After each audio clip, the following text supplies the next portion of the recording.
Hello, welcome to పిన్నితో చెప్పుకోండి. ఈరోజు మనం ఇంకొక కొత్త కథ చూద్దాం. కథ పేరు స్విర్లింగ్ సీత. చక్కర్లు కొట్టే సీత. సీత గురించి మీకు చెప్పాలి. సీతాని ఎవరైనా పొగిడారంటే చాలు తనకి ఎక్కువ ఆనందం వచ్చేసి వెంటనే గిరిగిరా చక్కర్లు కొట్టేస్తుంది. మొత్తం రౌండ్ గా తిరిగేస్తుంది.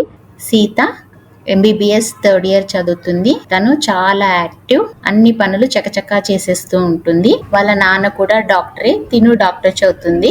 కానీ చక్కర్లు కొట్టే తన జబ్బుకి ఎటువంటి మెడిసిన్స్ లేవు, అందరూ భరించాల్సిందే, తప్పదు.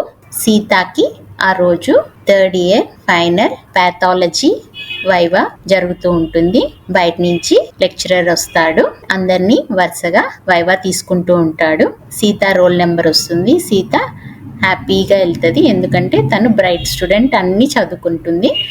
సో వాళ్ళ వైవా లెక్చరర్ అడిగిండే ప్రతి క్వశ్చన్కి అన్ని క్లియర్గా టకటక ఆన్సర్ చేసేస్తూ ఉంటుంది. అంతే, మన లెక్చరర్ చాలా బాగా చెప్తున్నావమ్మా నువ్వు అన్నిటికీ, ఇప్పుడు వరకు మార్నింగ్ నుంచి నీ అంత బాగా ఎవ్వరూ చెప్పలేదు వైవాలో క్వశ్చన్స్కి ఆన్సర్స్ అని చెప్తాడు. అంతే, ఇంకా మన సీతకి ఆనందం ఎక్కువ అయిపోతుంది.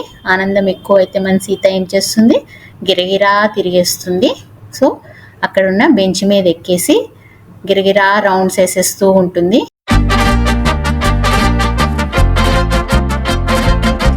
ఆ లెక్చరర్ ఆశ్చర్యపోయి తల పైకెత్తి సీతానే చూస్తూ ఉండిపోతాడు నోరెళ్ళబెట్టి. తను తిరగడం అయిపోయిన తర్వాత మళ్ళా కామ్గా కూర్చునేస్తుంది.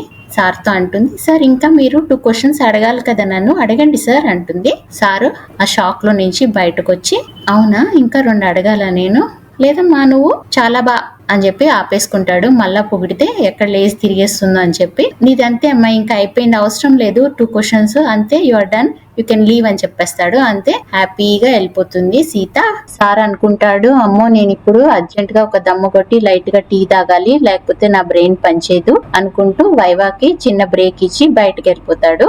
మిగతా స్టోరీని లాంగ్ వీడియోలో చూడండి, చాలా ఇంట్రెస్టింగ్ గా ఫన్నీగా ఉంటుంది. విజువల్లీ కూడా చాలా బాగుంటుంది, ఒకసారి ట్రై చేయండి.